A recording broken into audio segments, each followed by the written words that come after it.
اللهم صل على سيدنا ومولانا محمد معدن الجود والكرم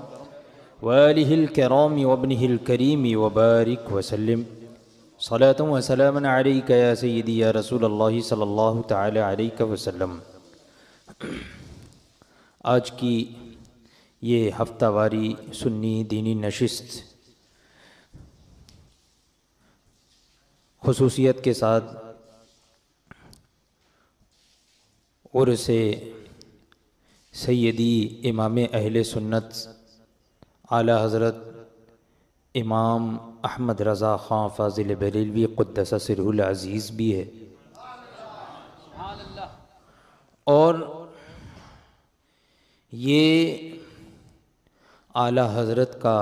ہم اہل سنت و جماعت پر ایک بڑا احسان عظیم ہے کہ انہوں نے ہمیں صحیح عقیدے سے روشناس فرمایا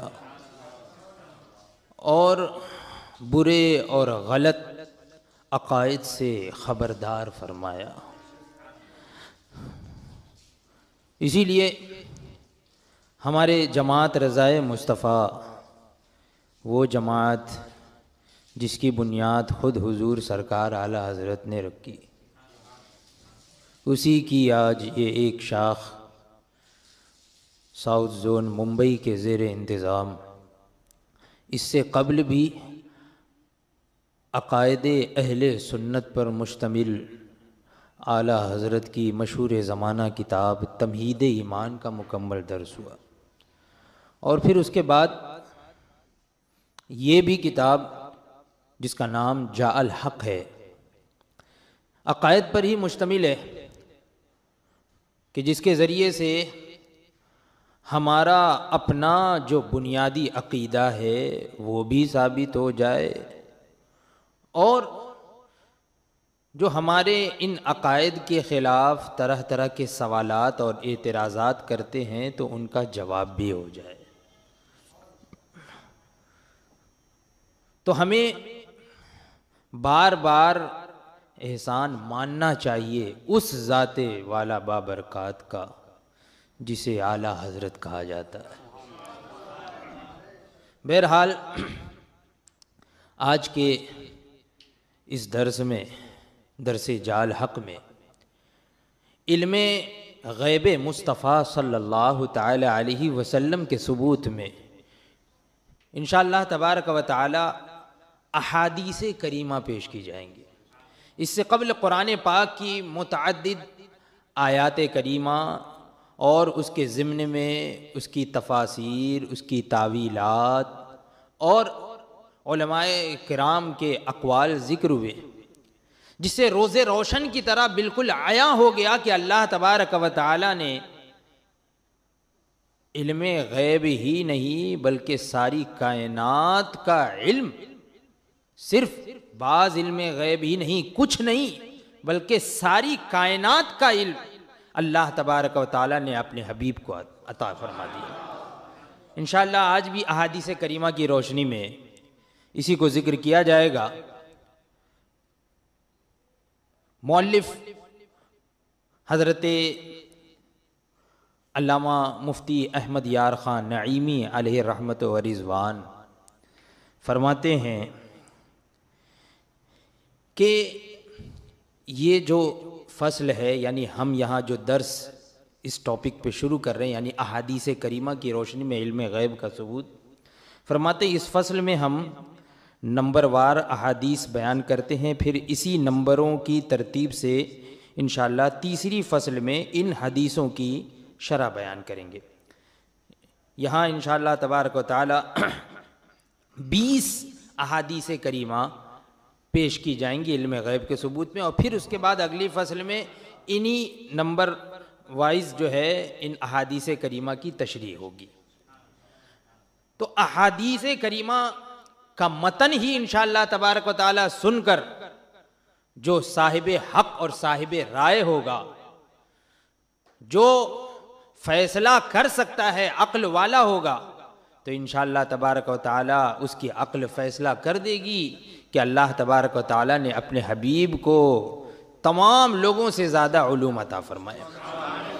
پہلی حدیث بخاری شریف، کتاب بدء الخلق، پہلی جلد، صفحہ نمبر 453، اور مشکات شریف جلد دوم، دوسری جلد، باب بدء الخلق و ذکر الانبیاء۔ اس میں حضرت فاروق اعظم رضی اللہ تعالی عنہ سے روایت ہے، فرماتے ہیں حضرت سیدنا عمر فاروق اعظم امیر المؤمنین رضی اللہ تعالی عنہ، قام فینا رسول اللہ صلی اللہ تعالی علیہ وسلم مقاما فأخبرنا عن بدء الخلق حتى دخل أهل الجنة منازلهم وأهل النار منازلهم حفظ ذلك من حفظه ونسيه من نسيه۔ اس کا ترجمہ یہ ہے کہ حضور سرور کائنات صلی اللہ تعالی علیہ وسلم نے ہم میں ایک جگہ قیام فرمایا، پس ہم کو ابتدائے پیدائش کی خبر دے دی، یہاں تک کہ جنتی لوگ اپنی منزلوں میں پہنچ گئے اور جہنمی اپنی منزلوں میں۔ یعنی اس کائنات اور اس عالم کی پیدائش سے لے کر اور قیامت تک، یہاں تک کہ جنتی جنت میں پہنچ جائے اور جہنمی جہنم میں پہنچ جائے، یہاں تک کہ تمام حالات بتا دیے، تمام واقعات بتا دیے،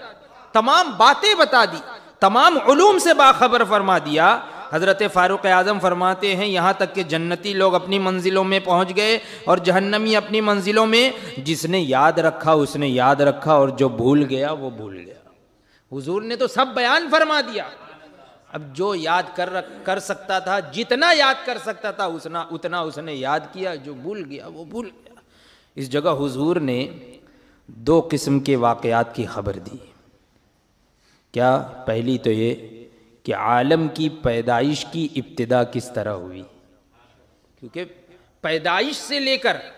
کائنات کی پیدائش، شروعات سے لے کر اور آخر تک تمام باتوں کو ذکر فرما دیا، تو دو باتوں کا ذکر خصوصیت کے ساتھ ہوا کہ عالم کی پیدائش کی ابتدا کس طرح ہوئی، پھر عالم کی انتہا کس طرح ہوگی۔ یعنی از روز اول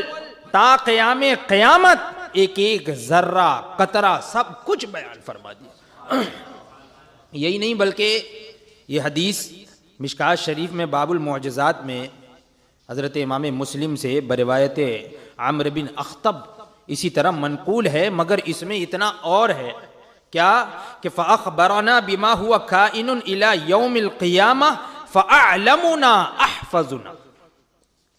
کہ ہم کو تمام ان واقعات کی خبر دے دی جو قیامت تک ہونے والے ہیں، تو ہم میں بڑا عالم وہ ہے جو زیادہ ان باتوں کا حافظ ہے، جس نے زیادہ یاد رکھا وہی ہم میں سب سے بڑا عالم ہے۔ اعلم فاعلمنا احفظنا، بڑا عالم ہم میں وہی ہے جس نے سب سے زیادہ ان باتوں کو یاد کیا۔ مشکات شریف باب الفتن میں بخاری اور مسلم سے بروایت حضرت حذیفہ رضی اللہ تعالیٰ عنہ ہے، جس کا ترجمہ یہ ہے کہ حضور اقدس صلی اللہ تعالیٰ علیہ وسلم نے اس جگہ قیامت تک کی کوئی چیز نہ چھوڑی مگر اس کی خبر دے دی، جس نے یاد رکھا اور جو بھول گیا وہ بھول گیا۔ یعنی ایک ہی روایت نہیں بلکہ یہ کئی اسناد سے یہ روایت ہے، ایک ہی متن یا ملتے جلتے متن کی روایتیں بہت ساری اسناد سے ہیں، یعنی الگ الگ راویوں سے ہیں، صرف ایک کسی راوی کی روایت نہیں ہے بلکہ بہت ساری اسناد ہیں۔ آگے دیکھیے، فرماتے ہیں مشکات باب فضائل سید المرسلین میں مسلم سے بروایت ثوبان رضی اللہ تعالیٰ عنہ ہے کہ اللہ تعالیٰ نے میرے لیے زمین سمیٹ دی، بس میں نے زمین کے مشرقوں اور مغربوں کو دیکھ لیا، تمام عالم کو دیکھ لیا۔ اور کیوں نہ ہو کہ جب حضور غوث پاک خود فرماتے ہیں نظرت الی بلاد اللہ جمعا کخردلۃ علی حکم اتصالی، تو حضور غوث پاک جب ان کا عالم یہ ہے تو جو سید المرسلین ہیں ان کے علم کا کیا عالم ہے؟ مشکات باب المساجد میں عبد الرحمن بن عائش سے روایت ہے کہ رأیت ربی عز وجل فی احسن صورہ فوضع کفہ بین کتفی فوجدت بردها بین ثدی فعلمت ما فی السماوات والارض۔ حضور فرماتے ہیں کہ میں نے اپنے رب کو اچھی صورت میں دیکھا، میں نے اپنے رب کو اچھی صورت میں دیکھا، اور رب تبارک و تعالی نے اپنے دست قدرت میرے سینے پر رکھا، اپنا دست قدرت میرے سینے پر رکھا، جس کی ٹھنڈک میں نے اپنے قلب میں پائی تو تمام آسمان و زمین کی چیزوں کو میں نے جان لیا۔ وہ فرماتے ہیں سب کچھ جان لیا۔ یہ متشابہات سے ہے، ایک تو صورت، دوسرا ہے دست قدرت۔ دست کا معنی ہوتا ہے ہاتھ، اور صورت آپ جانتے ہیں صورت کسے کہتے ہیں۔ اور اللہ تبارک و تعالی جو ہے وہ چہرے سے پاک ہے، ہاتھ سے پاک ہے، پاؤں سے پاک ہے، جسم و جسمانیات سے پاک ہے۔ یہ جو الفاظ ہوتے ہیں انہیں متشابہات کہا جاتا ہے، یعنی جس کا حقیقت میں معنی اللہ و رسول بہتر جانتے ہیں۔ شرح مواہب اللدنیہ للزرقانی میں حضرت عبداللہ ابن عمر رضی اللہ تعالیٰ عنہ کی روایت سے ہے کہ اللہ تعالیٰ نے ہمارے سامنے ساری دنیا کو پیش فرما دیا، پس ہم اس دنیا کو اور جو اس میں قیامت تک ہونے والا ہے اس طرح دیکھ رہے ہیں جیسے اپنے اس ہاتھ کو دیکھتے ہیں، جیسے اپنے اس ہاتھ کو ہم دیکھتے ہیں اس طرح سے ساری دنیا کو ہم دیکھ رہے ہیں۔ مشکات باب المساجد بروایت ترمذی ہے کہ فتجلی لی کل شیء وعرفت، پس ہمارے لیے ہر چیز ظاہر ہو گئی اور ہم نے پہچان لیا، تمام چیزوں کو جو ہم پر ظاہر ہو گئی ہم نے اس کو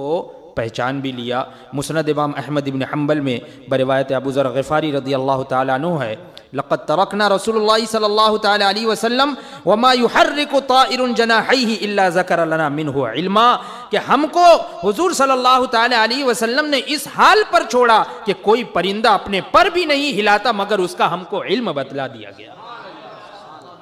مشکات باب الفتن فصل ثانی صفحہ نمبر 463 میں حضرت حذیفہ رضی اللہ تعالی عنہ سے روایت ہے کہ رسول اللہ صلی اللہ تعالی علیہ وسلم نے نہیں چھوڑا کسی فتنہ چلانے والے کو دنیا کے ختم ہونے تک جن کی تعداد 300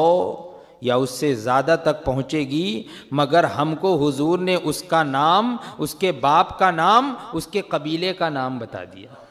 یعنی جتنے بھی یہ فتنے آئیں گے، جتنے بھی دجال کذاب آئیں گے، چاہے وہ بڑا ہو یا چھوٹا ہو، ہر ایک کا نام، اس کے والد کا نام، اس کے قبیلے کا نام بھی حضور نے بتا دیا۔ قیامت تک جو بھی آنے والے ہیں، جو فتین آنے والے ہیں، فتنے کرنے والے آنے والے۔ مشکات باب ذکر الانبیاء صفحہ نمبر 508 میں بخاری سے بروایت ابو ہریرہ رضی اللہ تعالی عنہ ہے کہ حضرت داؤد علیہ السلام پر قرآن کو اس قدر ہلکا کر دیا گیا تھا کہ وہ اپنے گھوڑوں پر زین لگانے کا حکم دیتے تھے تو آپ ان کی زین سے پہلے زبور پڑھ لیتے تھے۔ یہاں پر یہ حدیث پاک اس لیے پیش کی جا رہی ہے کہ جیسے کہ ابھی پہلی روایت ذکر کی گئی، اس کے بعد اور بھی بہت ساری، کہ حضور نے از اول تا آخر تمام باتوں کا ذکر کر دیا، یہاں تک کہ ہر ذرے، ہر قطرے کا ذکر آپ نے فرما دیا، ہر ایک چیز کو بتا دیا۔ اب جس کو یاد کرنا تھا اس نے یاد کیا، اور جو بھول گیا وہ بھول گیا۔ تو اب ہو سکتا ہے کہ کوئی اعتراض کر سکتا ہے کہ اتنی ساری باتیں اتنے تھوڑے سے وقت میں کیسے حضور نے بتا دی، تو اس کے جواب میں یہ حدیث پیش کی جا رہی ہے۔ یہ حدیث پیش کی جا رہی ہے کہ حضرت داؤد علیہ السلام پر قرآن یعنی وہ جو کتاب اللہ یعنی زبور، اس کو اس قدر ہلکا کر دیا گیا تھا کہ وہ اپنے گھوڑوں کو زین لگانے کا حکم دیتے تھے تو آپ ان کے زین لگانے سے پہلے زبور پڑھ لیا کرتے تھے، پوری زبور پڑھ لیا کرتے تھے۔ تو یہ حدیث اس جگہ اس لیے بیان کی گئی ہے کہ اگر حضور نے ایک واعظ میں از اول تا آخر واقعات بیان فرما دیے تو یہ بھی حضور کا معجزہ تھا، جیسا کہ حضرت داؤد آن کی آن میں ساری زبور شریف پڑھ لیتے تھے۔ مشکات باب مناقب اہل البیت صفحہ نمبر 572 میں ہے کہ تلد فاطمۃ انشاءاللہ غلاما یکون فی حجرک، کیا معنی ہے کہ حضور کہ مشکات شریف میں ہے کہ حضور صلی اللہ تعالی علیہ وسلم نے یہ خبر دی کہ فاطمۃ الزہرا کے فرزند پیدا ہوگا جو تمہاری پرورش میں رہے گا، جو تمہاری پرورش میں رہے گا، فی جحرک، جو تمہاری پرورش میں رہے گا۔ یہاں پر حضور نے جو ہے وہ اولاد کی ولادت اور پیدائش کے بارے میں خبر بھی دے دی، اور یہ بھی بتا دیا کہ بیٹا پیدا ہوگا، اور یہ بھی بتا دیا کہ آپ کی پرورش میں ہوگا۔ تو یہ علم غیب ہے۔ بخاری باب اثبات عذاب القبر صفحہ نمبر 184 میں حضرت ابن عباس رضی اللہ تعالی عنہما سے نقل ہے کہ حضور صلی اللہ تعالی علیہ وسلم 2 قبروں پر گزرے جن میں عذاب ہو رہا تھا، تو فرمایا کہ ان دونوں شخصوں کو عذاب دیا جا رہا ہے، اور کسی دشوار بات میں عذاب نہیں ہو رہا ہے۔ ان میں سے ایک تو پیشاب سے نہیں بچتا تھا، اور دوسرا جو ہے وہ چغلی کیا کرتا تھا، پیٹھ پیچھے غیبت کیا کرتا تھا، چغلی کیا کرتا تھا۔ پھر ایک تر شاخ لے کر اس کو آدھا آدھا چیرا، پھر ہر قبر میں ایک ایک گاڑ دیا، اور فرمایا کہ جب تک یہ ٹکڑے خشک نہ ہوں گے ان دونوں شخصوں سے عذاب میں کمی کی جائے گی۔ یعنی یہ شاخیں تر رہیں گی،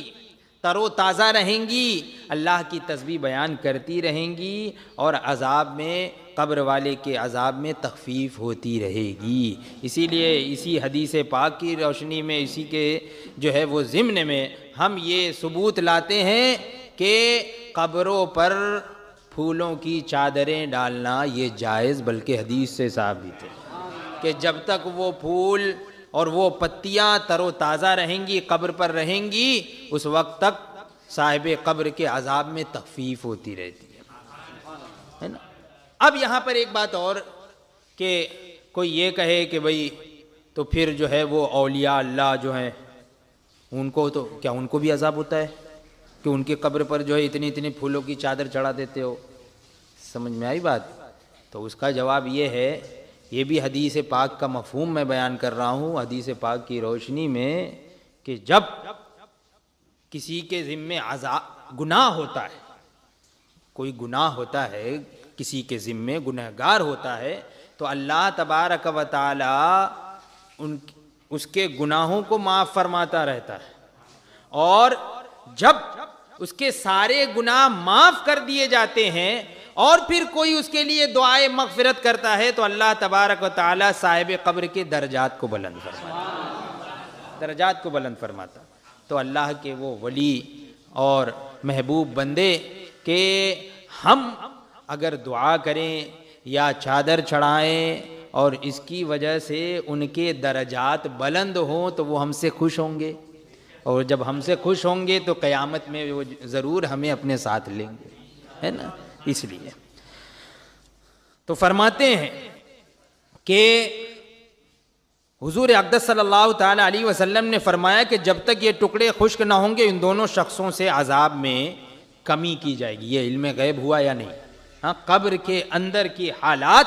حضور دیکھ رہے ہیں، ملاحظہ فرما رہے ہیں اور بتا بھی رہے ہیں کہ ان پر عذاب ہو رہا ہے اور کس وجہ سے ہو رہا ہے اور کس چیز کے ذریعے سے ان کے عذاب میں تخفیف ہو جائے گی۔ یہ علم غیب۔ بخاری شریف کتاب الاعتصام بالکتاب والسنہ جلد 2 صفحہ نمبر 1083 اور تفسیر خازن میں زیر آیت لا تسألوا عن اشیاء ان تبد لکم، اس کے تحت، اس آیت کے تحت ہے کیا کہ حضور اقدس صلی اللہ تعالی علیہ وسلم ممبر شریف پر تشریف فرما ہوئے، کھڑے ہوئے، تو قیامت کا ذکر فرمایا کہ اس سے پہلے بڑے بڑے واقعات ہیں، پھر فرمایا کہ جو شخص جو بات پوچھنا چاہے پوچھ لے۔ قسم خدا کی جب تک ہم اس جگہ یعنی ممبر پر ہیں تم کوئی بات ہم سے نہ پوچھو گے مگر ہم تم کو اس کی خبر دے دیں گے، یعنی جو بھی پوچھو گے ہم اس کی بات، اس کی خبر دے دیں گے۔ ایک شخص نے کھڑے ہو کر عرض کیا کہ میرا ٹھکانہ کہاں ہے؟ حضور نے فرمایا جہنم میں۔ عبداللہ بن حذافہ نے کھڑے ہو کر دریافت کیا کہ میرا باپ کون ہے؟ فرمایا حذافہ۔ پھر بار بار فرماتے رہے کہ پوچھو پوچھو، تو خیال رہے کہ جہنمی یا جنتی ہونا یہ علوم خمسہ میں سے ہے، یہ خاص اللہ تبارک و تعالیٰ کے خاص علم غیب یعنی علوم خمسہ میں سے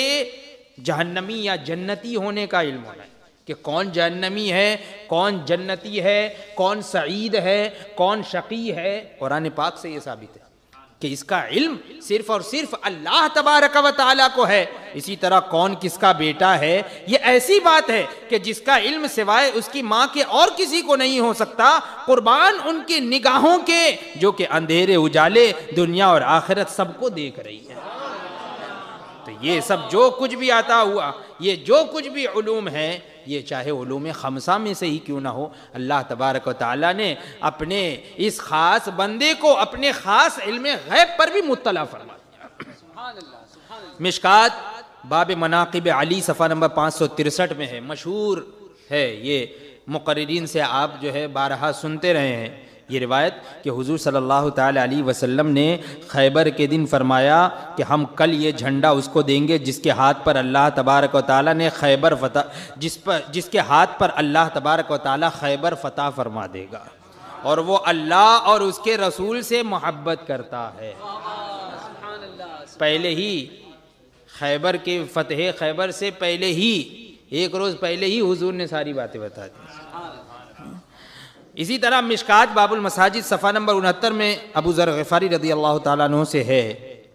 کہ حضور فرماتے ہیں ہم پر ہماری امت کے اعمال پیش کیے گئے، اچھے بھی اور برے بھی، ہم نے ان کے اعمال حسنہ میں وہ تکلیف دہ چیز بھی پائی جو راستے سے ہٹا دی جائے، یعنی یہ بھی اعمال حسنہ ہے، نیک اعمال میں سے ایک قسم یہ بھی ہے کہ تکلیف دہ چیز کو راستے سے ہٹا دینا۔ تو حضور نے تمام چیزوں کو ملاحظہ فرما لیا، اچھے اعمال اور برے اعمال، سارے اعمال حضور کے سامنے پیش کیے گئے۔ مسلم جلد دوم کتاب الجہاد باب غزوہ بدر میں حضرت انس رضی اللہ تعالیٰ عنہ سے روایت ہے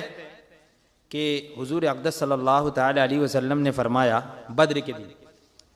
غزوہ بدر سے ایک روز پہلے، غزوہ بدر سے قبل کا واقعہ ہے، اور مسلم شریف کی روایت ہے کہ حضور صلی اللہ تعالیٰ علیہ وسلم نے فرمایا کہ یہ فلاں شخص کے گرنے کی جگہ ہے، اور اپنے دستے مبارک کو ادھر ادھر زمین پر رکھتے تھے کہ یہ فلاں شخص یہاں مرے گا، فلاں شخص یہاں گرے گا، یہاں مارا جائے گا۔ راوی نے فرمایا کہ کوئی بھی مقتولین میں سے حضور کے ہاتھ کی جگہ سے ذرا بھی نہیں ہٹا، یعنی حضور نے جہاں نشاندہی فرما دی کہ یہاں یہ گرے گا، یہاں یہ مارا جائے گا، تو اس سے 1 انچ ادھر ادھر نہیں گرا ہو۔ تو خیال رہے کہ کون کس جگہ مرے گا، یہ علوم خمسہ میں سے، یہ علوم خمسہ میں سے وہ 5 علوم جس کا علم اللہ تبارک و تعالیٰ کو خاص علوم غیبیہ میں سے ہے، یہ علوم خمسہ میں سے ہے۔ تو جس کی خبر حضور اقدس صلی اللہ تعالیٰ علیہ وسلم جنگ بدر میں ایک روز پہلے دے رہے ہیں، تو جب علوم خمسہ یہ حضور جانتے ہیں تو دوسرے علوم غیبیہ کا کیا حال ہے نا؟ جب علوم خمسہ حضور جان رہے ہیں۔ مشکات باب المعجزات صفحہ نمبر 541 میں حضرت ابو ہریرہ رضی اللہ تعالیٰ عنہ سے روایت ہے، ترجمہ یہ ہے کہ شکار آدمی نے کہا، یہ اس کا ایک جز، لمبی حدیث ہے، اس کا ایک جز یہاں پر جو ہے وہ ذکر کیا جا رہا ہے کہ شکار آدمی نے کہا کہ میں نے آج کی طرح کبھی نہ دیکھا، میں نے آج کی طرح کبھی نہ دیکھا۔ ایک شکاری آدمی تھا، تو اس نے یہ کہا کہ میں نے آج کی طرح کبھی نہیں دیکھا کہ بھیڑیا باتیں کر رہا ہے۔ ہوا یہ کہ وہ جا رہا تھا ایک شکاری آدمی، اور اچانک جو ہے وہ شکاری جو ہے وہ شکار کے پیچھے دوڑ رہا تھا، بھیڑیا جو ہے وہ کسی جانور کے پیچھے، بکری کے پیچھے بھاگ رہا تھا۔ اب اس شکاری نے اس بھیڑیے کو دوڑایا تو بھیڑیا مڑ کر اور باتیں کرنے لگا، بھیڑیا اس انسان سے باتیں کرنے لگا۔ لمبی حدیث ہے، تو یہاں پر جو اصل مضمون، جو اصل مقصد ہے، جو مراد ہے وہ یہاں پر بتائی جا رہی ہے۔ فرماتے ہیں کہ شکاری آدمی نے کہا کہ میں نے آج کی طرح کبھی نہ دیکھا کہ بھیڑیا باتیں کر رہا ہے۔ تو بھیڑیا بولا کہ اس سے عجیب بات تو یہ ہے کہ ایک صاحب، یعنی حضور، ایک صاحب یعنی حضور اقدس صلی اللہ تعالی علیہ وسلم دو میدانوں کے درمیانی نخلستان یعنی مدینہ منورہ میں ہیں اور تم کو گزشتہ اور آئندہ کی خبریں دے رہے ہیں۔ دیکھیے حضور کے علم غیب کو ثابت کون کر رہا ہے؟ ایک بھیڑیا کر رہا ہے، انسان کی زبان میں بولتے ہوئے۔ بتائیے یہ حضور کا معجزہ ہے۔ تفسیر خازن 4 پارہ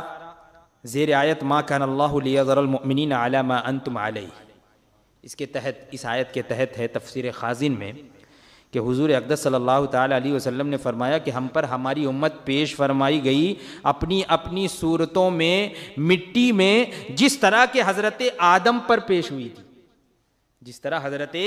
آدم علیہ السلام پر پیش ہوئی تھی۔ وَعَلَّمَ آدَمَ الْأَسْمَاءَ كُلَّهَا ثُمَّ عَرَضَهُمْ عَلَى الْمَلَائِكَةِ، یہ جو قرآن پاک میں اور اس سے پہلے یہ آیت اور اس کی تفسیر اور اس کی تعویل اور تمام جو ہے وہ تشریحات جو ہے وہ ذکر کر دی گئی ہے۔ تو حضور فرماتے ہیں کہ جس طرح کہ حضرت آدم پر پیش ہوئی تھی، ہم پر ہماری امت پیش فرمائی گئی اپنی اپنی صورتوں میں اور مٹی میں، اور ہم کو بتا دیا گیا کون ہم پر ایمان لائے گا اور کون کفر کرے گا۔ اسی وقت بتا دیا گیا کون ہم پر ایمان لائے گا، کون کفر کرے گا۔ اب یہ خبر منافقین کو پہنچی تو وہ ہنس کر کہنے لگے کہ حضور فرماتے ہیں کہ ان لوگوں کی پیدائش سے پہلے ہی کافر اور مومن کی خبر ہو گئی، ہم تو ان کے ساتھ ہیں اور ہم کو نہیں پہچان لے۔ تو یہ خبر حضور کو پہنچی تو آپ ممبر پر کھڑے ہوئے، غضب و جلال کے عالم میں ممبر شریف پر تشریف فرما ہوئے اور خدا کی حمد و ثنا کی۔ پھر فرمایا کہ قوموں کا کیا حال ہے کہ ہمارے علم میں طعنے کرتے ہیں، اب سے قیامت تک کی کسی چیز کے بارے میں جو بھی تم ہم سے پوچھو گے ہم تم کو خبر دیں گے، جو بھی پوچھنا چاہتے ہو پوچھو ہم بتائیں گے۔ اس حدیث سے 2 باتیں معلوم ہوئی، ایک یہ کہ حضور کے علم میں طعنے کرنا یہ منافقوں کا طریقہ ہے نا، علم میں کمی لانا، کمی دکھانا، نقصان دکھانا، یہ کس کا طریقہ ہے؟ یہ منافقوں کا طریقہ ہے۔ اور اس سے پہلے آپ تمہید ایمان میں جا بجا آپ نے سن لیا، سمجھ لیا کہ حضور کے علم میں نقص دکھانے والے کون لوگ ہیں اور کس طرح کے نقصان کو اور کس طرح کے طعنہ بازیاں ان لوگوں نے کی ہے۔ دوسری بات یہ کہ قیامت کے واقعات سارے حضور کے علم میں، اسی لیے تو حضور فرما رہے ہیں نا کہ جو بھی پوچھنا چاہتے ہو پوچھو۔ اب سیکنڈ لاسٹ حدیث، 19ویں حدیث، 18 حدیثیں ہو گئی، 19ویں حدیث مشکاۃ شریف کتاب الفتن باب الملاحم صفحہ نمبر 467 فصل اول میں، مسلم سے بروایت ابن مسعود رضی اللہ تعالیٰ عنہ۔ کیا ہے کہ حضور فرماتے ہیں کہ ہم ان کے نام یعنی دجال سے جہاد کی تیاری کرنے والوں کے نام، وہ دجال جو آئیں گے ان دجالوں سے جو مقابلہ کریں گے، ان مقابلہ کرنے والوں اور جہاد کی تیاری کرنے والوں کے نام، ان کے باپ داداؤں کے نام، ان کے گھوڑے کے رنگ کو بھی پہچانے، اور وہ روئے زمین پر بہترین سوار ہے، روئے زمین پر وہ بہترین سوار ہے۔ آخری حدیث پاک، ویسے تو بہت ہے، اگر علم غیب کے ثبوت میں اگر احادیث کریمہ جو ہے وہ ذکر کی جائے اور پیش کی جائے تو رات گزر جائے، لیکن یہ ثبوت ختم نہ ہو۔ لیکن پھر بھی 20ویں اور آخری حدیث مشکاۃ شریف باب مناقب ابی بکر و عمر میں ہے کہ حضرت عائشہ صدیقہ نے بارگاہ رسالت میں عرض کیا کہ کوئی ایسا بھی ہے جس کی نیکیاں تاروں کے برابر ہو؟ مشہور ہے، آپ نے بارہا سنا ہوگا کہ حضرت عائشہ نے دریافت فرمایا کوئی ایسا بھی ہے جس کی نیکیاں تاروں کے برابر ہو؟ حضور نے فرمایا ہاں وہ عمر ہے۔ بتائیے یہ علم غیب ہے یا نہیں؟ ہاں، آج تک کتنے آسمان میں تارے ہیں یہ سائنسدانوں نے بھی ان کی تعداد جو ہے وہ شمار نہیں کر سکتے، اور حضور نے ستاروں کو گن بھی لیا اور ان کی تعداد کے برابر اگر کسی کی نیکیاں ہیں تو وہ کون سی شخصیت ہے یہ بھی بتا دیا کہ وہ عمر ہے۔ اس سے معلوم ہوا کہ حضور کو قیامت تک سارے لوگوں کے تمام ظاہری اور پوشیدہ اعمال کی پوری خبر ہے، اور آسمانوں کے تمام ظاہر و پوشیدہ تاروں کا بھی تفصیلی علم ہے۔ حالانکہ بعض تارے اب تک فلاسفہ کو سائنسی آلات سے بھی معلوم نہیں ہو سکے۔ حضور نے ان دونوں چیزوں کو ملاحظہ فرما کر فرمایا کہ عمر کی نیکیاں تاروں کے برابر ہیں، دو چیزوں کی برابری یا کمی اور بیشی وہی بتا سکتا ہے جسے دونوں چیزوں کا علم ہو، جسے دونوں چیزوں کا علم ہو، یعنی تاروں کی بھی تعداد کا علم ہو اور حضرت عمر کی نیکیوں کا بھی علم ہو، تو جسے دونوں چیزوں کا علم بھی ہو اور مقدار بھی معلوم ہو۔ ان کے علاوہ اور بھی بہت سی احادیث پیش کی جا سکتی ہے، مگر اختصاراً اسی قدر پر کفایت کی گئی۔ ان احادیث کریمہ سے اتنا معلوم ہوا کہ تمام عالم حضور اقدس صلی اللہ تعالی علیہ وسلم کے سامنے اس طرح ہے جیسے اپنی کف دست، جیسے کہ ہاتھ کی ہتھیلی۔ حضور خود فرماتے ہیں نا، ابھی میں نے ایک حدیث پیش کی، حضور خود فرماتے کہ میں سارے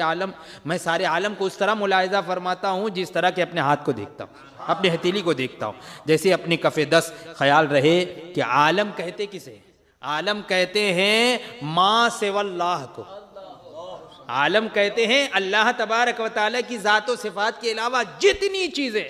یہ سب مخلوق، سب عالم، تو ما سوی اللہ کو عالم کہتے ہیں۔ تو عالم اجسام، عالم ارواح، عالم امر، عالم امکان، عالم ملائکہ، عرش و فرش، غرض کے ہر چیز پر حضور کی نظر ہے، اور عالم میں لوح محفوظ بھی ہے، عالم میں لوح محفوظ بھی ہے جس میں سارے حالات ہیں۔ دوسرے یہ معلوم ہوا کہ اگلے پچھلے سارے واقعات پر بھی اطلاع رکھتے ہیں۔ تیسرے یہ معلوم ہوا کہ تاریک راتوں میں تنہائی کے اندر جو کام کیے جائیں وہ بھی نگاہ مصطفیٰ سے پوشیدہ نہیں ہے۔ کہ عبداللہ کے والد کون ہیں؟ ابھی حدیث یہاں پہ حضرت حذیفہ کے بارے میں ہے نا، کہ انہوں نے کہا کہ میرے والد کون ہیں؟ عبداللہ نے کہا کہ میرے والد کون ہیں؟ تو حضور نے کیا فرمایا؟ حذیفہ، بتا دیا۔ یعنی اندھیری تاریک راتوں میں تنہائی کے کام کو بھی حضور اقدس صلی اللہ تعالی علیہ وسلم جانتے۔ چوتھا یہ بھی معلوم ہوا کہ کون کب مرے گا، کہاں مرے گا، کس حال میں مرے گا، کافر یا مومن، عورت کے پیٹ میں کیا ہے، یہ بھی میرے حضور پر مخفی نہیں، غرض کے ذرہ ذرہ اور قطرہ قطرہ علم مصطفیٰ میں ہے صلی اللہ تعالی علیہ وسلم۔ اللہ تبارک و تعالی ہم تمام لوگوں کو عقیدہ